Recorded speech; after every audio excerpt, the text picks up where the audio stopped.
When did you start shaving your head? It looks good. When did I start shaving? Well, I shaved it. I had my first special. I had it shaved. Really? I didn't. Yeah. When I saw you in New York I'm for the glad, Patrice I'm glad thing. you liked it. I see you like losing the look. roof there in the back. Yeah, You'll be right bit, there with me. Bit. I'll be there We'll soon. do a buddy cop show. Exactly. Right? Two balding old guys. Exactly. Going after some hairy criminal. I'm not a big fan of Steve Jobs, personally. What are you talking about? I don't know. I just don't understand what the big deal was with that guy. I don't get it. He's like Edison. I don't know. He invented all this stuff that everybody. What are you talking about? But did he? Did he sit down and like, I'm going to invent the iPhone, and just sat there soldering, possibly welding, right? Didn't he have like a crew of guys helping him out? Sure, maybe he did. So why, when he went to those nerd fests, didn't he have like a chorus of scientists behind him who helped him out too? He walked out like he was Tesla. Like tapping into electricity. I'm not with you. I think he just kind of like told people what to invent. Like he just kind of came in like, I want my whole music collection in that phone. Get on it! And then all these nameless, faceless guys made it happen. Yeah. And then they have the big nerd concert, and he goes out there by himself. No belt, you know, sneakers on. I just didn't buy it. Yeah, I'm a loner, man. I don't like people. So...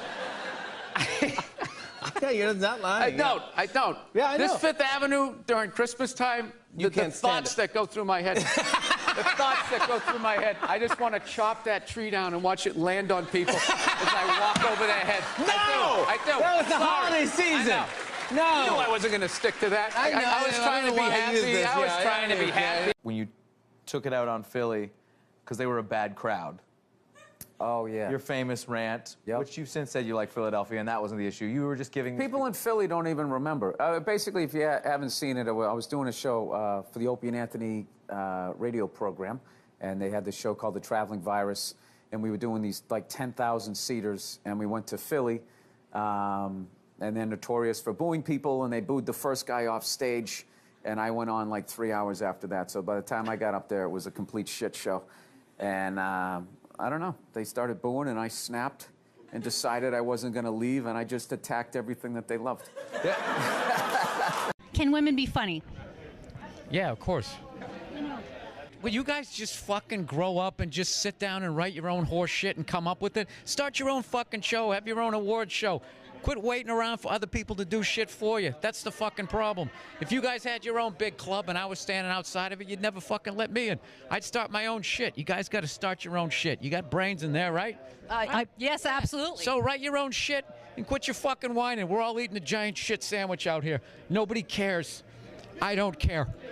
Well, when was the last time you went on stage and you killed so hard the person after you bombed? If you're fucking doing that on a regular basis, people are gonna notice regardless of what you have between your legs. You know, I feel bad for right now McDonald's. I feel bad for them. Why would you feel that? Because they backpedaled.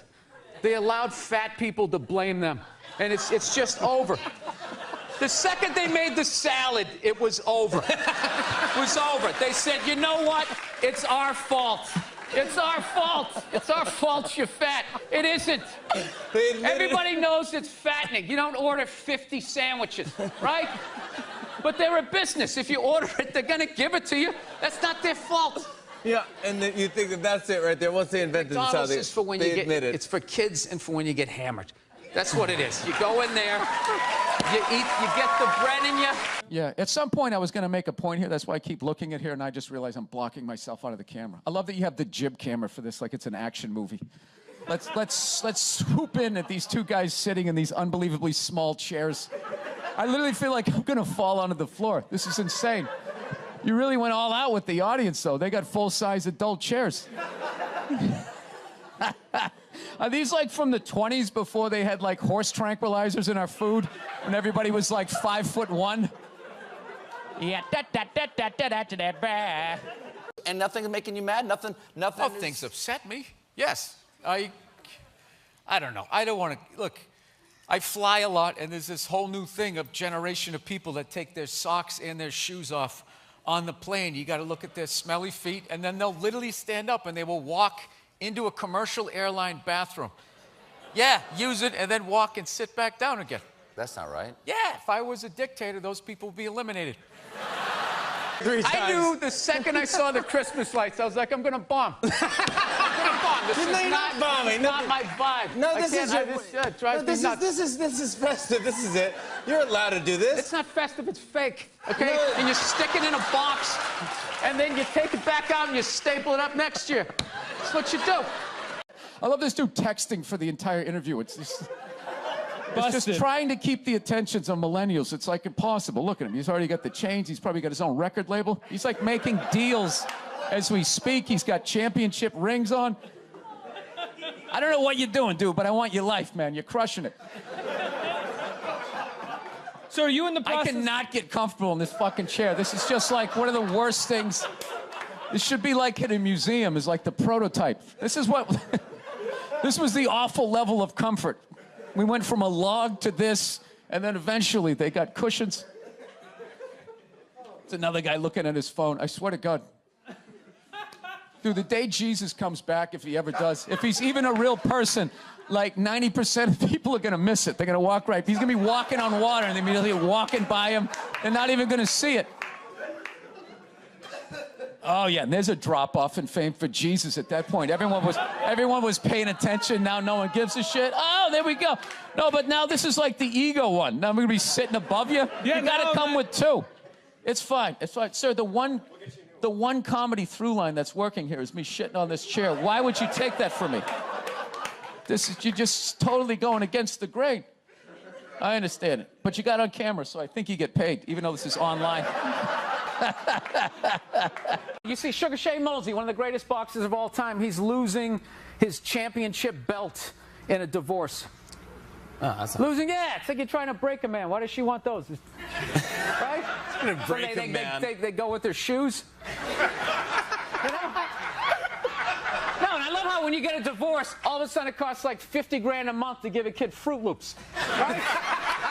These guys, I'm telling you, there is an epidemic of gold-digging whores in this country, and it is just not being addressed on any level. Your character has a lot of tats. Yeah.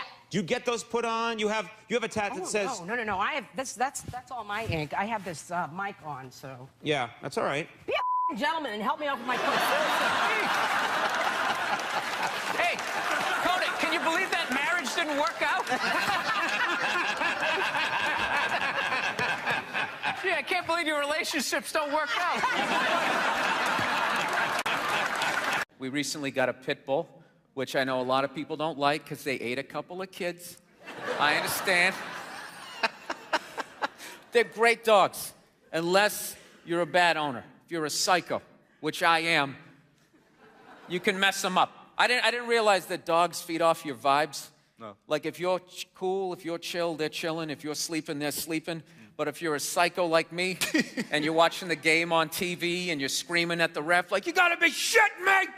I didn't realize the dog was in the corner being like, yeah, you gotta be shitting me. Being a mother is the hardest job out there. Most difficult job, and Oprah said that. Oprah said that, yeah. Has your opinion on that phrase changed at all since you've had a kid? No. It's not the most difficult job on the planet. It just isn't. Dude, I did roofing in July. As a redhead, I almost died. There's people that work on like oil. What was that movie that guy made? The oil, the fucking, they drill oil. What is it? There Will Be Blood? There Will Be Blood. Out in the ocean, they would drill. I can never remember the names. Deepwater. Mark Wahlberg was Deepwater Horizon, yeah. Those guys were working on an oil rig. The fucking thing blows up. They're on fire. They got to jump into water that's on fire.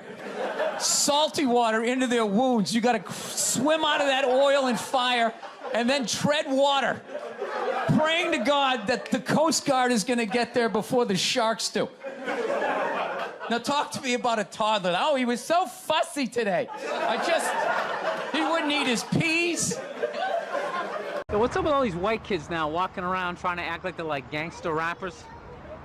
It's irritating. It's like everywhere I go, man, I figure just be here in the city where you got a good mix of people. I'll be like in the middle of Kansas, though. Like the whitest state ever. There'll be some howdy-doody looking white kid like me. I'm thinking this is one of my peeps. somebody I can have a conversation with. All of a sudden she's like, yo, what's up, kid? What's up, kid? I just want to be like, nothing much, Brad. You know, you keeping it real in Wichita? How the fuck are you gonna be a gangster in a state, say, like Nebraska? You know, wouldn't you be like all hardcore about your crop? Just in there, yo, shit was crazy, you know what I'm saying? Motherfucking corn wasn't growing, motherfucking scarecrow was tipping over and shit, you know what I'm saying, son? I just want to be like, dude, you're white. Go to the Gap, give into it. Buy some Dockers, and come home. I've been going to gun stores, and Oh my God! and these rednecks are all telling me the same thing, because I didn't grow up with guns. So they're just going, all right, you never had a gun, you want to get yourself a shotgun. It's got a great spread. That's what they keep saying. It's got a great spread. You don't even got to aim it. You got a problem, you just sort of whip around. You get the guy, right? I'm sitting there, I'm like, dude, I just want to shoot the guy. I don't have to do like a bunch of drywall work and like reframe my diploma. So I didn't think Lance owed anybody, he didn't do anything to me. You know what he did for me? He raised $500 million for cancer research. That's what that lie did. Yeah, it was great. And everybody had the bands on. Remember the bands? Sure. Right? Yeah. That blocked out the sun, right? You know, it wasn't to block out the sun. No risk cancer. Yeah. No, the whole thing was annoying, and I hated how Oprah was interviewing him and acting like she was dumbfounded that this guy would do this. Like, she's been in show business for 35 years, and she can't, like, wrap her head around some guy doing whatever it takes to get to the next level. Didn't she, for the first 5 years, have, like, midgets who wanted to bang their mailman's boyfriend? And she didn't want to do it. She didn't want to do it, but she didn't have the power to say no, so she wrote it out. And then when she could make a good decision, she did a show, but she stood on the heads of those little people for 5 years until she got, and then she's sitting there across from this guy like, so how could you know exactly what he's doing. Oh, not hamburger assistant again. Why can't Mom make dinner? Ask her.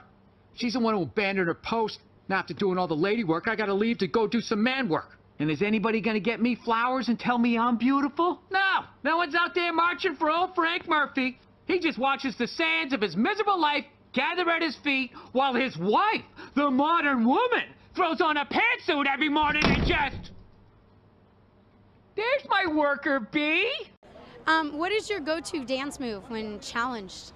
Waiting for the director to say cut. That was my go-to dance move. Well, I'll tell you, when I saw my kid, it wasn't, I didn't have, like, everyone was like, you're gonna burst down crying, you're gonna blah, blah, blah. I was, like, scared of it. Like, I was just sitting there like, hey, yeah, buddy, like, I didn't want to touch it. And then, like, afterwards, they give it to me, and I'm hanging with her for the first time, and I'm feeling nothing. And I literally put my head down on the bassinet. I'm going, oh, my God, I'm a serial killer. Like, I don't feel things.